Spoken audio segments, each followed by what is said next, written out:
За патишта на исток од државата летово ќе инвестира над 60 милиони евра. Наскоро започнува рехабилитација и изградба на два важни патни правци во регионот. Проекти кои се од огромно значење за сите жители од брегалнишкиот дел на Македонија. Првиот проект е рехабилитација на патната делница Кочани Македонска Каменица Делчево во должина од 30 км во вредност од 6 милиони евра, која најскоро се воведува во работа.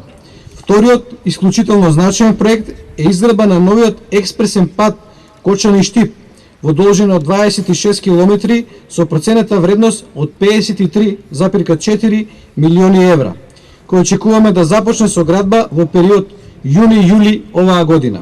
Во меѓувреме, во Кочани се рехабилитираа локални патишта. Денес во употреба беа пуштени улиците Февруарски поход и 13-та македонска бригада во населбата Бејрут. Овие активности се дел од поголем проект на Кочанската локална самоуправа, кој се реализира со заем од Светска банка. Заемот од Светска банка е наменет за асфалтирање на 10 улици во вкупна должина од 3,9 км.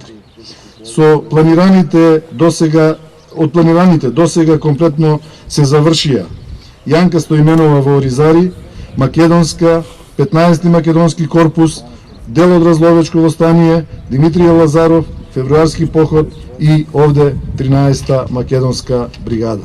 Од планираните 10, општината треба да асфалтира уште 4 улици. Преостанува да се асфалтираат Ѓорче Петров, Орце Николов, Лев и Десен крак, Пиринска и улицата 554 во Прокарка. Градежните активности на овие локации треба да завршат до крајот на овој месец. Инаку во Кочани досега се вложени околу 4 милиони евра државни и локални пари со цел подобрување на патната инфраструктура.